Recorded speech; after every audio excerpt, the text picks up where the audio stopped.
अनाया तो यही समझ रही थी कि अब रूहान उसे अपने साथ ले जाएगा, लेकिन रूहान का भरोसा कब का टूट चुका था। वह अंदर से बुरी तरह बिखर चुका था, इसीलिए वह अनाया की तरफ देखना तक नहीं चाहता था। वह असद और आशिर से धीमी आवाज में कहता है, चलो भाई हमें घर जाना चाहिए। सब लोग उठने ही वाले होते हैं कि अचानक अनाया यह सदमा बर्दाश्त नहीं कर पाती और बेहोश होकर गिर पड़ती है। सब लोग हैरान होकर उसकी तरफ भागते हैं। आशिर तुरंत डॉक्टर को कॉल करता है। कुछ ही देर में लेडी डॉक्टर घर पहुंचती है। वह अनाया की हालत चेक करती हैं और गंभीर लहजे में कहती हैं, इन्हें स्ट्रेस नहीं लेना चाहिए, ये प्रेग्नेंट है। ये सुनते ही आयजा घबरा कर पूछती है, आप किस हालत की बात कर रही हैं? डॉक्टर दोहराती है कि अनाया उम्मीद से है और तनाव उसके लिए बेहद खतरनाक हो सकता है। ये बात सुनकर रूहान के पैरों तले जमीन खिसक जाती है। उसके जन में एक साथ कई सवाल उठते हैं, क्या बच्चा मेरा है या शायन का? क्योंकि कभी अनाया शायन के भरोसे में थी। ईशल अनाया के पास बैठकर नरमी से कहती है, यह बच्चा तुम दोनों की जिंदगी को संभाल सकता है। जो फासले हैं वही फासले मिटा भी सकता है, बस हिम्मत मत छोड़ना। लेकिन अनाया टूटी हुई आवाज में कहती है, मुझे नहीं लगता रूहान मुझ पर फिर भरोसा करेगा। ईशल उसे ढांढस बंधाते हुए कहती है, उम्मीद छोड़ना गुनाह है अनाया।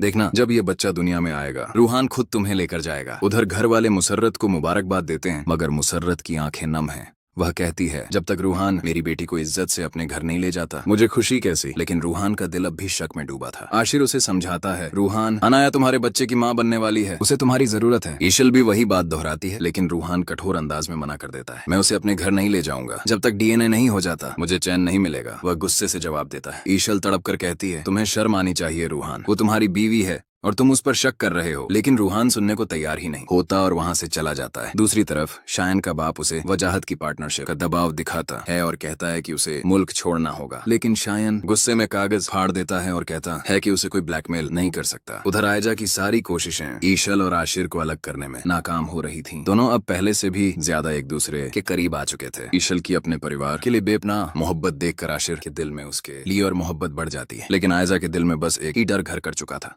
अगर उसने ईशल और आशिर की जिंदगी में दरार न डाली तो शायन असद और उसके घर को तबाह कर देगा। और यही खौफ उसे भीतर ही भीतर खाए जा रहा था। अब सवाल ये है, क्या अनाया रूहान के कहने पर डीएनए टेस्ट के लिए तैयार होगी या उसका दिल ये सब सुनकर हमेशा के लिए रूहान से दूर हो जाएगा? अब तुम्हें सब कुछ भूलकर अनाया को वापस ले आना चाहिए। इतनी बड़ी खुशी की बात है। अब माज को भूलकर अपने मुस्तकबिल की फिक्र करो, आने वाले बच्चे की फिक्र करो। इस पर रोहान अपने भाई से कहता है कि अनाया को वापस लाना तो बहुत दूर की बात, डीएनए टेस्ट के बगैर मैं इस बच्चे को अपना नाम भी नहीं दूंगा। मेरा ख्याल है कि रोहान बिल्कुल ठीक कह रहा है, क्योंकि जब वो इस बात की एक आखिरी ऑप्शन है अनाया और रोहान के रिश्ते को दोबारा से बचाने का, वो है अनाया की प्रेगनेंसी। तो वही हुआ स्वयं। के बाद ये सब अपने घर जाने को तैयार है और अनाया बेताब कि किसी तरह रोहान इसे साथ चलने को कह दे। लेकिन रोहान बस इसे देखता रहा। शायद वह इसे ले जाता अगर शयान आकर वह तमाशा न लगाता। शयान ने आकर अनाया को अपनी बीवी कहकर रूहान के फैसले को फिर से डगमगा दिया। अनाया के आंसू, इसका रोना तड़पना कुछ भी रूहान पर असर अंदाज नहीं हो सकता। मुसर्रत बेगम से मिलने के बाद ये सब लोग निकलने लगते हैं और तभी अनाया कुछ चक्कर आता है और वह पुकारती है अपनी माँ को और गिर जाती है। सब पलटकर इसे देखते हैं, इसकी तरफ बढ़ते हैं, इसे पकड़ते हैं, उठाते हैं, हॉस्पिटल लेकर जाया जाता है और तब इन्हें खबर मिलती है कि वो प्रेग्नेंट है। जिसे सुनकर मुसरत बेगम को तो खुशी है, लेकिन दुख भी है कि अगर रूहान अनाया को छोड़ देगा तो इसके साथ साथ इसका बच्चा भी रुल जाएगा।